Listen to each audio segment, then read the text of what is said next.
A top prospect in the NFL draft is being linked to the Jets, and it's easy to see why. He's got a skill set the Jets desperately need. We'll talk about who it is today on Locked On Jets.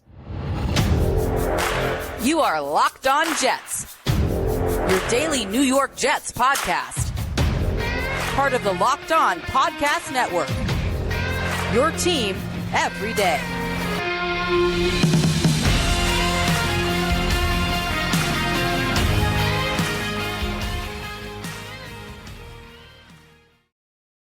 Welcome. This is the Locked On Jets podcast, part of the Locked On Podcast Network, your team every day. It's Tuesday, February 6th, 2024, and I'm your host, John B. from GangrenNation.com. Thanking you so much for making the show your first listen or first watch every day. Subscribe to this show for free on YouTube or wherever you get your podcasts so you'll get new episodes as soon as they're posted. If you enjoy the show and are listening on the podcast source, please give it a 5-star review. If you're watching on YouTube and enjoy the show, give this episode a big thumbs up. Helps us out, helps other Jets fans find the podcast. Today's episode is brought to you by FanDuel. Make every moment more. Right now, new customers can get $200 in bonus bets if your first bet of $5 or more wins. Visit FanDuel.com/lockedon to get started. Well, today we're going to turn our attention to the NFL draft because there is a prospect, a first-round prospect on the offensive line who is getting a lot of buzz when it comes to the New York Jets. It's Oregon State tackle Taliese Fuaga. Now, he was one of the stars of the Senior Bowl last week in Mobile, Alabama. He played on the national team, which, not so coincidentally, was coached by Jets defensive coordinator Jeff Ulbrich. And I know Ulbrich's a defensive guy, but hey, if you're on the defensive side of the ball, you probably appreciate good offensive line play. I never really understood this idea that like defensive coaches don't know nothing about offense. You know about the types of offensive linemen who give you problems. And Fuaga was voted by his peers as the top offensive lineman on the national team last week. And now there's all sorts of buzz. You hear multiple reporters in the know talking about how the Jets really like him. He's apparently Fuaga is a favorite of Joe Douglas. And, you know, draft season, there's always misinformation out there, but we know that historically under Douglas, the Jets have not exactly had the tightest ship. So a lot of this stuff ends up being true. And yesterday, Matt Miller of ESPN put out a mock draft, and he had the Jets drafting Fuaga 10th overall. So let's talk about Taliese Fuaga. And I think this is a guy at this point in time, and, you know, we're still relatively early in the process, still a lot of work to do. This is a guy who really intrigues me for a couple of reasons. I think this is a guy who could potentially be a day one starter. Now, I think what Joe Douglas is going to love, he's going to love the traits because that's what Joe Douglas is all about. I mean, if you follow the Jets over the last 5 years or so, you know, when it comes to the draft, Joe Douglas is probably not going to pick a player unless he's big or strong or athletic or fast. And I'm not saying that as a pejorative on Joe Douglas. I think there have been moments where maybe that's gotten him into a bit of trouble, but these skills are good in football players. You know, football is a game of speed. It's a game of strength. It's a game of physicality. So when you've got those factors, it's not a bad thing. And Fuaga is a guy who's, you know, he's in the 320 to 330 range. We talked about his weight. About 6'6" tall. Now, we'll find out more in the combine. You know, sometimes the school's listings embellish a player's size, but if you watch him on the football field, you know he's plenty big. So Joe Douglas is going to like that. And I think this is the type of guy who could potentially profile as a plug-and-play type guy. You know, if you think about like what he does effectively, well, first of all, you know, we want to talk about a pass blocker. A guy with, I think, pretty good lateral movement skills, despite being at that size that I just mentioned. And that's a good thing. Because, you know, sometimes bigger guys struggle. They're not athletic enough to play the tackle position. I actually think can make a case, and maybe this is a result of his injuries. Mekhi Becton's just too big to deal with outside rushers, and he is just not athletic enough. You know, the bigger you are, the tougher it is to move. But I think Fuaga's got decent movement skills as a pass protector. I think he's relatively patient. You know, he doesn't strike too early with his hand. You know, and it's always a battle when it's like the offensive lineman versus the defensive lineman. Defensive linemen are trying to get the offensive lineman to strike a little too early so they can kind of get them leaning, and, you know, put the arm out a little early and get themselves exposed. I think Fuaga does a pretty good job with that. Well, why do I say that? Well, you know, part of it's I've watched some of the film on him, but let me give you the stat of the day from Pro Football Focus. Fuaga allowed 0 sacks last year in pass protection, so that's pretty good. He's got strong hands. But I think the thing that might make him an even better fit for the Jets, and, you know, maybe pass protection is the most important thing because Aaron Rodgers is coming back, and Aaron Rodgers is 40, and Aaron Rodgers is going to be coming back from an injury that's probably going to limit his mobility. Maybe that's the most important thing. But Fuaga, a really impressive guy in the run game. And for a guy his size, you're expecting power.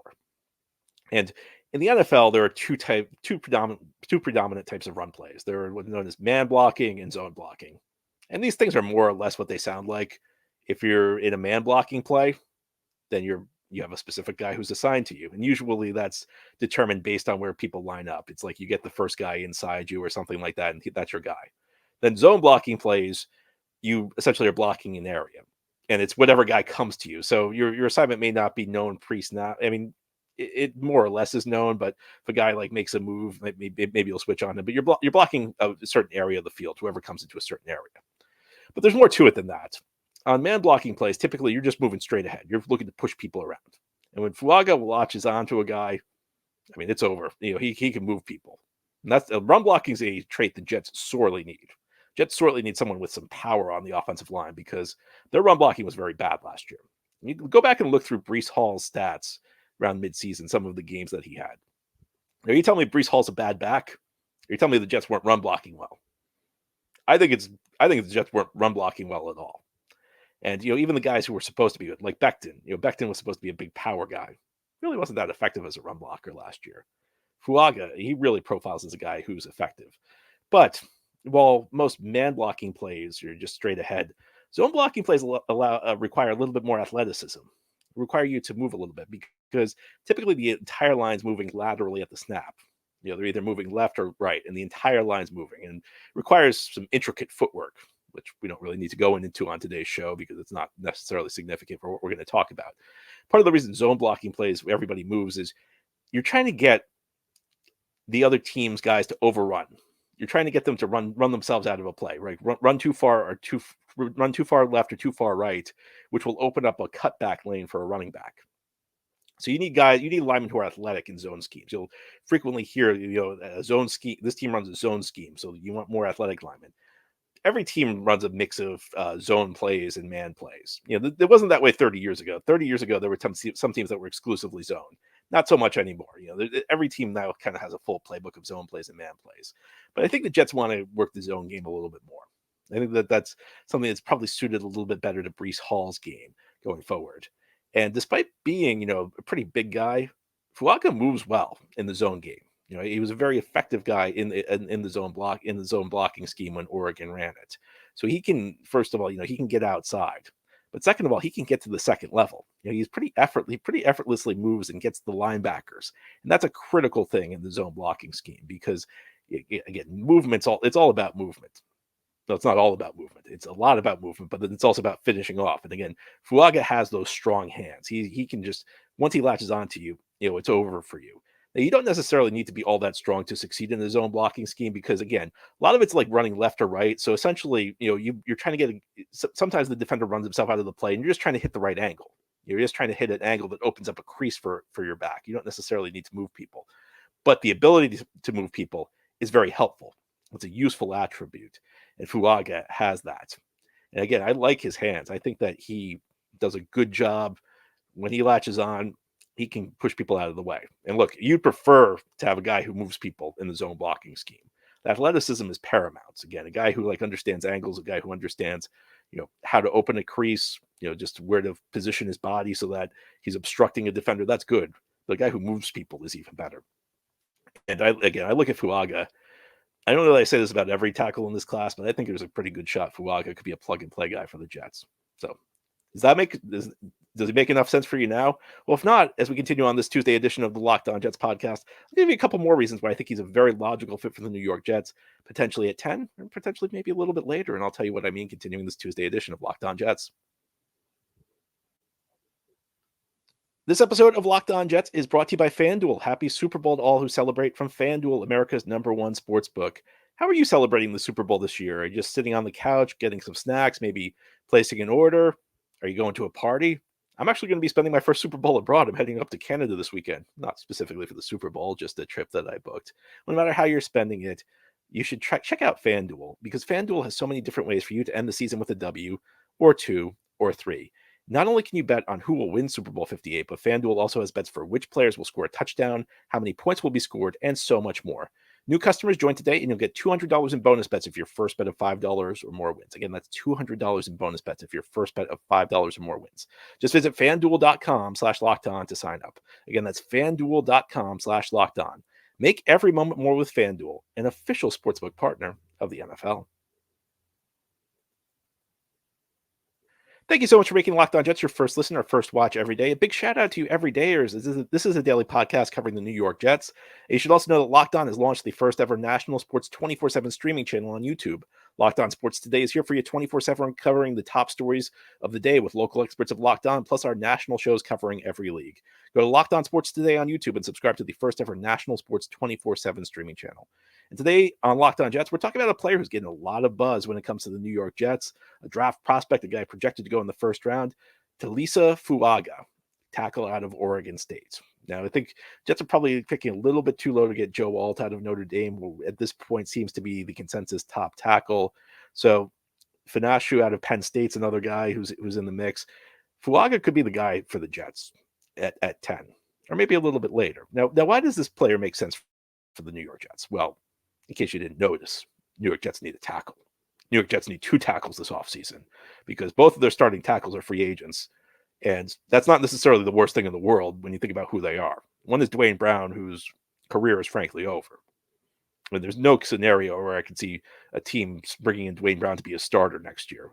Maybe he's like an emergency signing if somebody suffers an injury in camp like the Jets did a couple of years ago with Mekhi Becton. But even then, I think it would be a very ill-advised idea based on the season Dwayne Brown just had, where he was awful when he played and didn't really play that much because he was injured. And at 39, not really much of an option. Speaking of not much of an option, that guy Brown was signed to replace back in 2022, Mekhi Becton. Not exactly a stellar 2023 season. I mean, what can you even say about Mekhi Becton right now? He's barely played. He missed 2 full seasons. Years 2 and years 3 were completely missed seasons. Year 4 was bad. A sack machine, a penalty machine. He can't be brought back.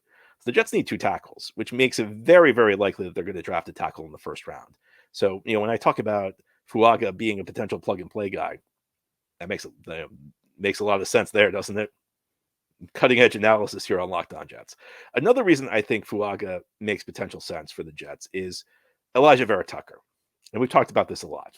And I know there are some of you who think AVT, you'd rather see him at tackle. I'd rather see him at guard. Now, it may be a situation where the Jets have a tough time finding tackles this offseason. Look, tackles are not easy to get in the NFL. We are in a situation right now in the NFL where there's an offensive line crisis. There just aren't enough good linemen to go around. And that means any good tackle out there is probably not going to hit free agency. If he hits free agency, there's probably something wrong with him. So you look at this, it's easier to get a guard than it is a tackle. So you look at AVT, a guy with potential position flexibility. You say, you know what, I can get a guard. Well, that means AVT plays tackle. But as we know, Robert Saleh has told us that Jets think that moving him around has led to some of the injuries. If you believe that, it's worth noting where the injuries have happened. That's at the tackle position. Now, this is the Jets speaking. I can't tell you whether or not that's accurate, but if the Jets are telling us that moving him around has gotten him hurt, well, where has he been injured? It's been a tackle, so wouldn't it make more sense for him to play guard? I think he's probably a better fit at guard anyway. And Fuaga, if you draft him, it makes it easier to move AVT to guard. And I think Fuaga is probably a right tackle. I don't know that you want him protecting the blind side on the left side. I don't know that Aaron Rodgers wants a rookie protecting his blind side. We won't get who Aaron Rodgers wants, because Aaron wants a guy from Green Bay, and it's going to upset me, so we won't go there on this show. But I think that it's unlikely the Jets would put AVT at left tackle. So if you get a right tackle, AVT is moving to guard. Now, there is a school of thought for guard in the NFL. I think he can play tackle. I think if you have Fuaga and AVT is moving to guard. And I think it's the best thing for the Jets if AVT can play guard, because they've kind of had to move him around the last couple of years. It's been like an emergency move, but they've liked him at guard. And you can get carried away with this because he hasn't played many games at guard. It's a small sample size, but I think he's looked really good at guard. I think he's a budding, really good player at guard if the Jets could just keep him on the field and not have to move him to tackle every year. So AVT at guard, that's a logical spot. There's a third reason, though, where I think Fuaga could be a logical player for the Jets. it's not a guarantee that they'll need to use the 10th pick to get him. The Jets conceivably could trade down in the first round. I'm not saying they could trade down like into the mid-20s, but they could trade down a couple slots and potentially still get Fuaga. And this is important because the Jets are without a second-round pick this year. And after all of last year's machinations, they were without a third-round pick. And I know that this doesn't sound like a big deal. And I know it's difficult to visualize, but it's a big problem in the NFL if you're consistently short on day 2 picks. Day 2 is where the meat of the draft is typically. That's where you can still get a really good player, and their salary is dirt cheap. You're not paying anything for those guys. Even in the first round, if you get a guy who's a star, a first-round pick gives you a good value. But they're still usually making a couple $1 million a year. Especially if you're picking 10th overall. It's a discount over what you pay on the second contract. It's a discount over what you pay in free agency, but it's not as much of a discount as the second, third round. Second, third round guys, they're making practically nothing. So it's important to hit on those picks. People say Jets would trade away their second round and the third round picks because they never hit on them. Why do you think the Jets are bad? Because they never hit on those second and third round picks. The answer is not giving them away. The answer is hitting on them. And it's difficult when you go back-to-back years without 2 day 2 picks. Last year they made a couple of deals. The end result was they still picked in round 2. They got Joe Tippmann, but they did not pick in round 3. And it's like missing like 1 third-round pick. That's not necessarily a big deal, but when you start adding them up, when you start doing it back-to-back years, that's when you have issues. And then maybe 3 years down the line, you're like, wow, we're kind of short on good players. What happened? Well, usually it's because you gave away too many draft picks. So the Jets, again, down a second-round pick this year. They got to look to trade down, I think. I think that has to be a consideration this year for this team.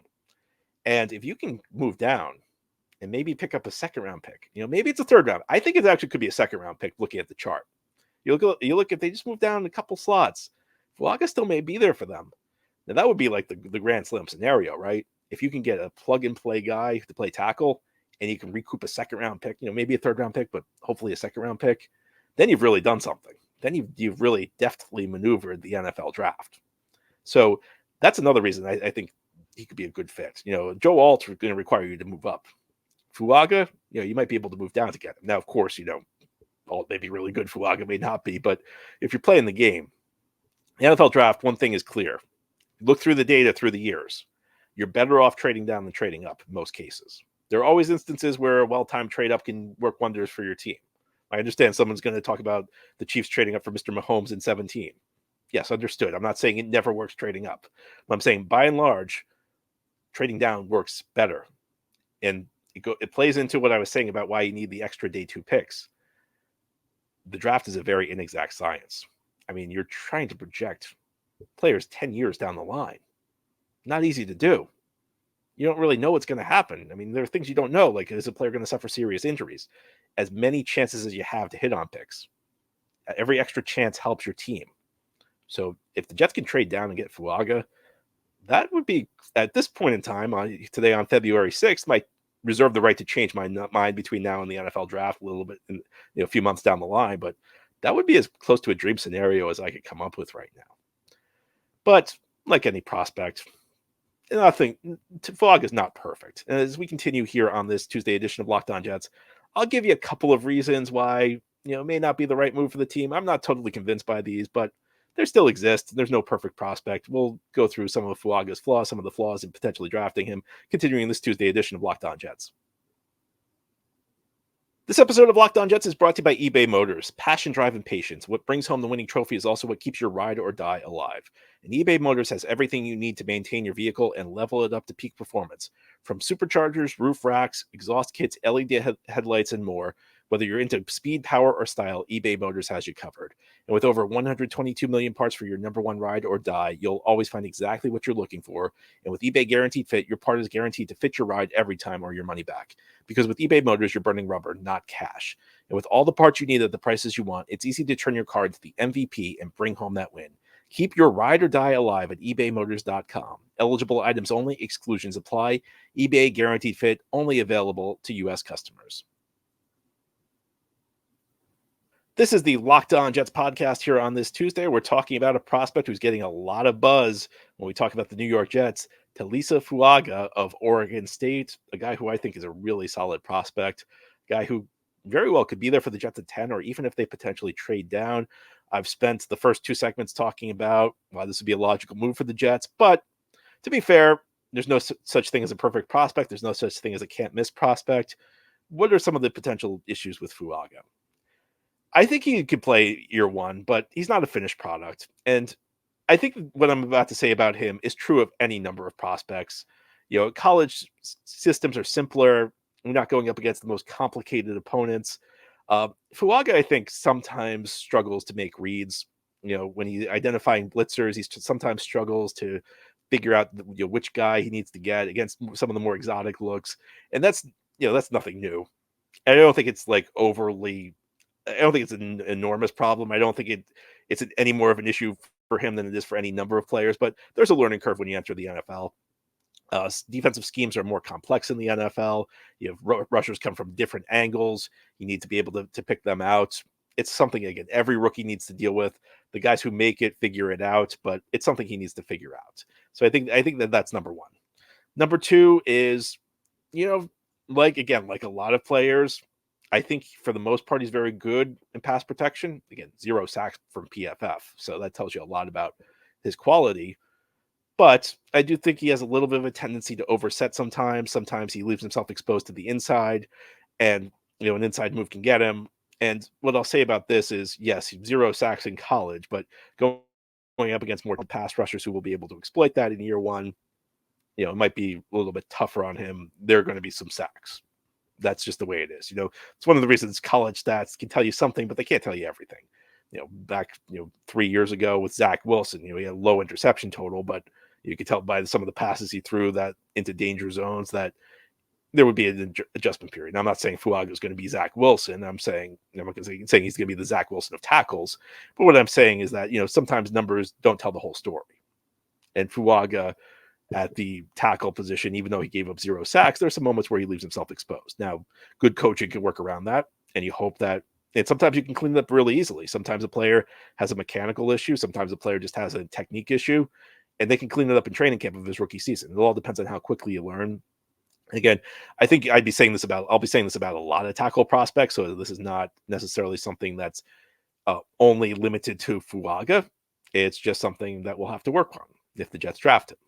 And every prospect has flaws, and many prospects at the tackle position have these flaws. The third issue that I see potentially with Fuaga is I do think he's probably going to be limited to the right tackle position. I don't know that he necessarily is quite enough athleticism, quite enough lateral movement skills to play the left tackle position. You need a little bit less at right tackle. And the reason for that is, your quarterback can at least see the guy you're blocking. So your quarterback can step up if he needs to. Against the left tackle, that's a little bit tougher on the left tackle side, that's a little bit tougher for the quarterback because he can't see the guy who's being blocked. So you don't need as good of a pass protector on the right side as you do the left side. Even though I think right tackle is becoming a really important position in the NFL. So this goes back to what I was just talking about in the last segment with AVT. It's easier to find it's easier to find guards than it is tackles. It's easier to find right tackles than it is to find left tackles. So Jets are going to need to find a left tackle this offseason. And that's going to be a hard thing to do. And again, there's a guy in Green Bay I'm sure Rodgers wants them to go get, which would be, I think, a very ill-advised move for this team. But there are other prospects available in this draft. There might be other prospects available to the Jets at 10, or if they trade down, who could potentially man the left tackle position. Now, I'm not sure there's plug and play as Fuaga, so I think there'd be more work that would have to go into training them before the start of the season. I think there'd be more work that would have to go in at camp. I think you need to really thread the needle with some of these guys. So I don't know that it's necessarily a compelling reason, but I do think it's out there. And I do think that maybe there's a little bit of concern with that because in the ideal world, you could get a left tackle in the first round. Now, again, I think in today's NFL, it's perfectly valid to take a right tackle in the first round because, first of all, teams have figured out that most of the time the better pass blocking tackles at the left tackle position. So defenses have started putting their best pass rushers against the right tackles because they know it's an easier matchup, which means offenses are starting to respond now and put better players at right tackle to view it as a premium position. But it also goes back to what I was talking about earlier about how there's kind of an offensive line crisis in the NFL, and scarcity means that a position becomes more important. And you have to, there's a guy, you can use a premium pick on a position where there's scarcity. And offensive line is clearly one of those spots. It's difficult to find good offensive linemen in free agency these days, which means I think that you can justify very easily taking a right tackle in the first round, even taking a right tackle 10th overall. I don't see that being a big problem. But again, I do think that there's still, even though it may not be as pronounced as it was 15, 20 years ago, I do think there's still a little bit of an edge to a left tackle. I still think there's a little bit more value there. So just something to consider as we move towards draft season. Anyway, that's all for today's episode. This has been the Locked On Jets podcast, part of the Locked On Podcast Network. Your team every day is our motto. As always, if you enjoy the show, hit the subscribe button where you're watching or listening so that you'll never miss an episode. If you like the show and are listening on the podcast source, give it a 5-star review. And if you're watching it on YouTube and enjoy the show, give this episode a big thumbs up. Helps us out, helps other Jets fans find the podcast. Hope you have a great Tuesday, everybody. Tomorrow, we're having our weekly mailbag show. Each Wednesday, we do a mailbag with listener questions, so be sure to send in your questions. Talk to you then.